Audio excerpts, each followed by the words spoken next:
Hi, I'm Anna with ReligionToday.com. The Christian-owned arts and crafts chain Hobby Lobby recently made headlines for its lawsuit against the contraceptive mandate in the Patient Protection and Affordable Care Act, also known as Obamacare, and its opposition against what it says is a violation of its freedom of religion and its freedom of conscience. Hobby Lobby faces fines of up to $1.3 million per day for refusing to comply with the mandate, but is continuing to battle it in court. We sat down with Mark Coppinger, professor of apologetics at the Southern Baptist Theological Seminary, who spoke in more detail about the abortion-inducing drugs Hobby Lobby is being forced to provide. I was on the plane last night. I was coming back from the Northeast, and I had this copy of New Republic, and on the cover it says "The Rise of the Do-It-Yourself Abortion," and in it talked about how you can get these pills for $45 to $75 a dose on the web, and they don't just work right away. I mean, you can do it very soon after, but they work at any time in the pregnancy. And there's a horrific case they talk about here where a girl had been pregnant for 5 months or so, 6 months, and she used the pills on herself, and the child was delivered 1 foot long. It was a 1 foot child. It was born dead. She wrapped it up, kept it under her bed. She couldn't bear to part with it. And then it started to smell so much, she put it on the back porch in freezing weather, and one thing led to another.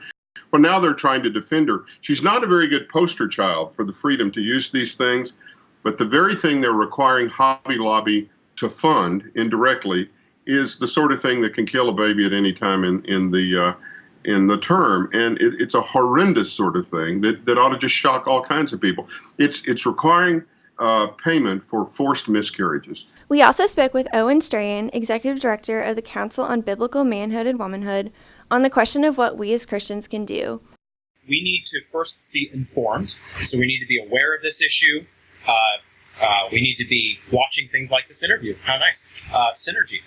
We need to be reading about it. We need to be reading the press coverage. We need to not bury our heads in the sand. Sometimes as Christians, we think that what Christianity means is ignoring the world and just focusing on devotions or something like that. Well, devotions are extremely important. Biblical study, knowing the Lord, loving the gospel, that's the foundation of our faith. But that equips us then, wherever we are, in whatever field we work, to then engage the world around us. This is freedom of conscience, freedom of religion, the foundational freedom of America. The reason America was founded, because people didn't have the freedom to worship the Lord as they saw fit. So they came to America. This is our fundamental reality. So our churches need to be equipping people in Sunday school, carefully from the pulpit, even starting to think about, things like petitions, different things they can undertake in a responsible way that doesn't compromise the mission of the church, the preaching of the gospel. There's no reason to sit on your hands as a Christian here. Continue to spread knowledge about this. If you're inclined to give to this kind of cause, if you're inclined to sign, again, petitions, if you're inclined to, in a gracious way, speak up on this issue and work together with other citizens to do so, and frankly to work within the political system even. Those are all good things to do. We also talked to John Stonestreet, speaker and fellow at the Chuck Colson Center for Christian Worldview, about the difference between freedom of worship and freedom of religion, and why we must speak out against religious freedom violations.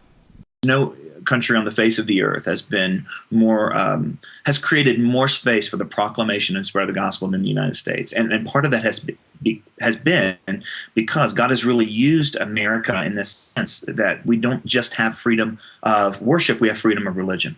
Freedom of worship involves the ability for you to go somewhere and privately express your faith. China has freedom of worship. Cuba has freedom of worship.